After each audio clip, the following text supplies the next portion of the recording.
Nama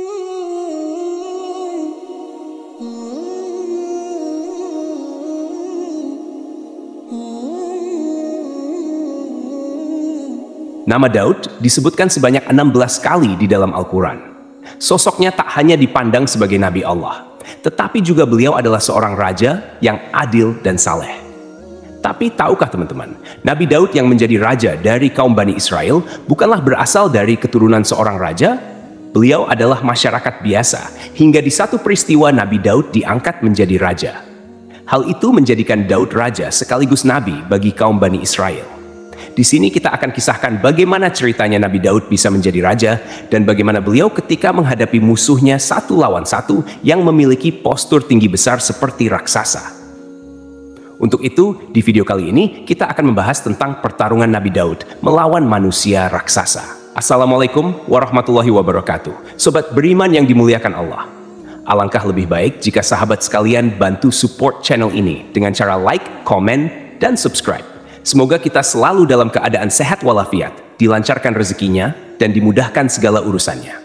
Amin ya rabbal alamin. Nabi Daud diperkirakan hidup antara tahun 1040 sampai 970 sebelum Masehi. Beliau merupakan keturunan dari Yahuza, dan beliau adalah ayah dari Nabi Allah Sulaiman, serta moyang dari Nabi Zakaria, Nabi Yahya, dan Nabi Isa. Kisah ini terdapat dalam sebuah buku yang berjudul Dahsyatnya Doa Para Nabi yang dikutip oleh Syamsuddin Nur. Setelah wafatnya Nabi Musa dan Harun, ketika itu kaum Bani Israel tidak memiliki seorang pemimpin. Kemudian Allah Subhanahu wa Ta'ala mengutus seorang nabi yang bernama Samuel, atau dalam bahasa Arabnya Sami'un, untuk menggantikan Musa dan Harun dalam memimpin kaum Bani Israel. Tapi entah karena ngeyel atau tukang protes, ketika itu kaum Bani Israel mulai bosan dengan kondisi itu. Mereka bilang, masa kaum kami ini selalu dipimpin oleh seorang nabi mulai dari Yusuf, Musa, Harun. Kami mau seorang raja. Padahal sudah enak-enak Allah Subhanahu wa Ta'ala mengutus kepada mereka seorang nabi sebagai pemimpin. Ini malah mereka mau minta dipimpin oleh seorang raja. Keinginan Bani Israel ini pun disampaikan kepada Nabi Samuel. Nabi Samuel pun menyarankan supaya Bani Israel bersabar menunggu mukjizat dari Allah Subhanahu wa Ta'ala. Kemudian Nabi Samuel berdoa meminta petunjuk dari Allah Subhanahu wa Ta'ala. Akhirnya pada suatu hari, ada seorang pria yang sedang menggembala keledai-keledainya. Tiba-tiba satu dari keledainya itu terlepas. Kemudian pria ini pun mencari keledainya yang lepas itu selama berhari-hari. Singkat cerita, karena keledainya itu tidak ketemu-ketemu, pria ini pun pergi mendatangi Nabi Samuel, yang ketika itu tengah berada bersama orang-orang Bani Israel. Tanpa disangka-sangka, rupanya setelah Nabi Samuel melihat pria yang sedang mencari keledainya itu, tiba-tiba Nabi Samuel mengatakan kepada orang-orang bahwa pria yang mencari keledai itu akan menjadi raja pertama dari Bani Israel. Orang-orang pun kaget dan merasa tak percaya. Masa raja pertama mereka adalah mantan seorang penggembala keledai.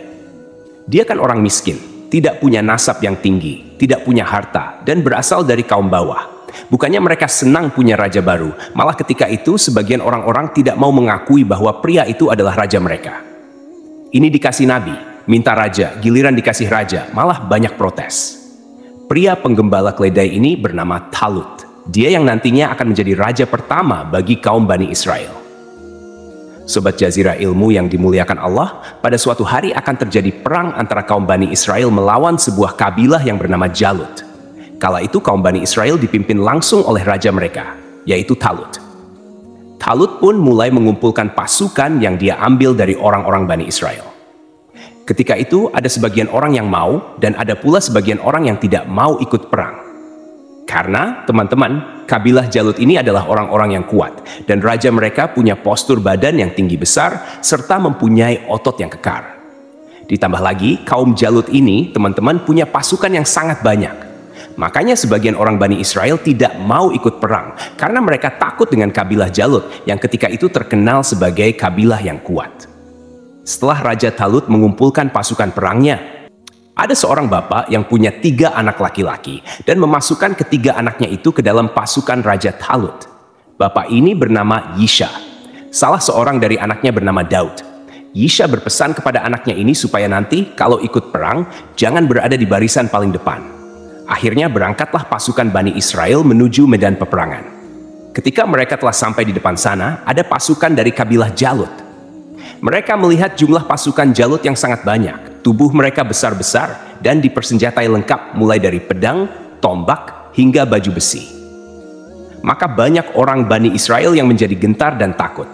Ada beberapa orang yang mundur dari pasukan sebelum perang dimulai. Akhirnya, hanya tersisa segelintir orang saja yang berani dan siap untuk berperang melawan kabilah Jalut. Sebelum dimulainya peperangan, raja dari kabilah Jalut yang memiliki postur tubuh seperti raksasa maju ke barisan depan. Raja Jalut ini, teman-teman, dalam istilah populernya dikenal dengan nama Goliat. Dia menantang 1 lawan 1 kepada pasukan Bani Israel. Namun tidak seorang pun dari tentara Bani Israel yang berani menerima tantangan itu. Raja Jalut pun mulai mengejek dan menghina pasukan Bani Israel. Mendengar kesombongan Raja Jalut, Raja Talut berkata kepada sisa pasukannya yang sedikit itu, "Siapakah di antara kalian yang bisa membunuh pimpinan kabilah Jalut? Maka akan kunikahkan dia dengan putriku, dan suatu hari dia akan menggantikanku sebagai raja dari Bani Israel." Karena Raja Talut tidak memiliki anak laki-laki yang dapat mewarisi tahta kerajaan Bani Israel, ia mengadakan semacam sayembara. Namun, ketika sayembara itu diserukan kepada kaum Bani Israel, mereka semua tertunduk takut. Mereka berpikir bahwa hal itu mustahil dilakukan, dan sama saja dengan aksi bunuh diri. Dari sisa pasukan Bani Israel yang sedikit itu, ternyata ada seorang anak muda yang memberanikan dirinya untuk maju melawan Raja Jalut yang bertubuh raksasa itu. Dia adalah Daud. Daud maju ke depan menawarkan diri, padahal ia sudah diberi pesan oleh ayahnya untuk tidak berperang di barisan depan. Ketika itu, Raja Talut sempat pesimis. Apa ia anak yang masih muda seperti Daud ini sanggup melawan Raja Jalut yang perkasa itu? Raja Talut merasa ragu, apalagi Daud hanyalah seorang penggembala kambing yang bertubuh kecil dan bukan seorang prajurit perang. Namun, Daud berkata kepada rajanya, "Wahai rajaku, janganlah engkau terpengaruh dengan usia mudaku dan keadaan fisikku. Aku tahu engkau ragu dan khawatir untuk melepaskanku melawan Jalut yang perkasa itu. Tapi ingatlah, yang menentukan kemenangan dalam pertarungan bukan hanya kekuatan fisik dan kebesaran badan. Yang lebih penting adalah keteguhan hati, keuletan bertempur, iman, dan kepercayaan kepada Allah Subhanahu wa Ta'ala yang menentukan hidup dan mati bagi seorang hamba." Akhirnya, dengan berat hati, Raja Talut mengizinkan Daud untuk maju bertempur 1 lawan 1. Raja Talut memberikan pedang, perisai, dan baju besi kepada Daud. Namun, Daud menolaknya dengan alasan belum terbiasa menggunakan perlengkapan itu. Selain itu, pedang dan baju besi tersebut berat dan akan memperlambat gerakannya. Ini adalah perang pertama bagi Daud. Dia akan melawan Raja Jalut hanya dengan menggunakan tongkat dan sebuah ketapel. Raja Talut merasa heran lalu berkata, "Wahai Daud, bagaimana bisa engkau mengalahkan Jalut hanya dengan bersenjatakan tongkat dan ketapel? Coba lihat Jalut, dia menggunakan pedang yang sangat panjang, lengkap dengan pakaian besinya." Daud pun menjawab, "Allah Subhanahu wa Ta'ala yang akan melindungiku. Taring singa dan kuku beruang juga akan melindungiku dari sabetan pedang dan panah Jalut yang durhaka itu." Ketika Daud dan Raja Jalut sudah saling berhadapan dan siap bertarung, Raja Jalut berkata, "Untuk apa tongkat yang kau bawa itu? Untuk mengejar anjing atau memukul anak-anak yang sebaya denganmu? Di mana pedang dan baju besimu? Rupanya kau sudah bosan hidup." Ya, kasihan.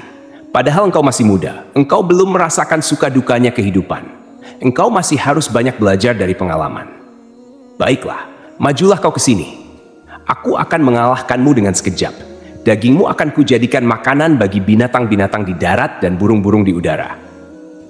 Merasa diremehkan, kemudian Nabi Daud berkata, "Kau boleh bangga dengan zirah dan topi bajumu. Kau boleh merasa kuat dan ampuh dengan pedang dan panahmu. Akan tetapi ingatlah, benda-benda itu tidak akan sanggup menyelamatkan nyawamu dari tanganku yang masih halus dan bersih ini. Aku datang ke sini dengan nama Allah Subhanahu wa Ta'ala, Tuhan Bani Israel yang telah lama engkau hinakan. Sebentar lagi kau akan mengetahui apakah pedang dan panahmu yang akan mengakhiri nyawaku atau kehendak dan kekuasaan Allah Subhanahu wa Ta'ala yang akan merenggut nyawamu." Mendengar hal ini, Jalut pun jadi marah. Kemudian dia langsung mendatangi Daud dengan pedangnya. Sebelum sempat mendekat, Nabi Daud segera melemparkan batu dengan ketapelnya tepat ke arah kening Jalut. Kemudian darah pun mengalir deras dari kening Jalut hingga darah itu menutupi kedua matanya. Atas izin Allah Subhanahu wa Ta'ala, lemparan ketapel yang kedua dan ketiga membuat Jalut tersungkur di atas tanah dan langsung meninggal dunia. Matilah Jalut. Ini membuat tentara dari kaumnya mundur dari peperangan. Artinya, ketika itu kaum Bani Israel memenangkan peperangan dengan hanya duel 1 lawan 1 antara Nabi Daud dan Raja Jalut. Tentara Talut mengalahkan tentara Jalut dengan izin Allah Subhanahu wa Ta'ala. Dalam peperangan itu, Daud membunuh Jalut. Kemudian Allah memberikan kepadanya pemerintahan dan hikmah sesudah meninggalnya Talut. Seandainya Allah tidak menolak keganasan sebagian umat manusia dengan sebagian yang lain, pasti rusaklah bumi ini. Tetapi Allah mempunyai karunia yang dicurahkan atas semesta alam. Sobat beriman yang dimuliakan Allah, sesuai dengan janjinya, Nabi Daud pun dinikahkan dengan putri Raja Talut yang bernama Mikial. Ketika itu, Nabi Daud diangkat menjadi penasihat dan orang kepercayaan Raja Talut. Daud sangat disayang, disanjung, dan dihormati oleh mertuanya dan seluruh rakyat Bani Israel. Di akhir kisah, pada suatu hari Raja Talut meninggal dunia. Otomatis, tahta kerajaan pada saat itu jatuh kepada Daud. Nabi Daud pun menjadi raja bagi kaum Bani Israel. Dalam kepemimpinannya, Raja Daud memimpin kerajaannya dengan jujur dan adil. Bahkan, ia menjadikan Baitul Maqdis sebagai ibu kota kerajaan pada saat itu. Ketika usia Raja Daud menginjak 40 tahun, beliau mendapatkan risalah kenabian dari Allah Subhanahu wa Ta'ala. Nabi Daud pun menerima kitab suci Zabur untuk Bani Israel. Pada saat itu, akhlak dari Bani Israel sangat buruk. Maka diturunkan Zabur untuk melengkapi kitab Taurat yang sebelumnya diturunkan kepada Nabi Musa alaihissalam. Kitab Zabur yang diturunkan kepada Nabi Daud menggunakan bahasa setempat. Teman-temanku seiman, Nabi Daud pun sukses menjadi nabi dan raja. Masa kepemimpinannya berlangsung selama 7 tahun 6 bulan. Tetapi ada juga riwayat lain yang mengatakan Nabi Daud diangkat menjadi raja ketika berusia 30 tahun dan memimpin selama 40 tahun. Kemudian, tahta kerajaan jatuh kepada anaknya yang bernama Sulaiman. Sama seperti ayahnya, Sulaiman menjadi raja sekaligus nabi.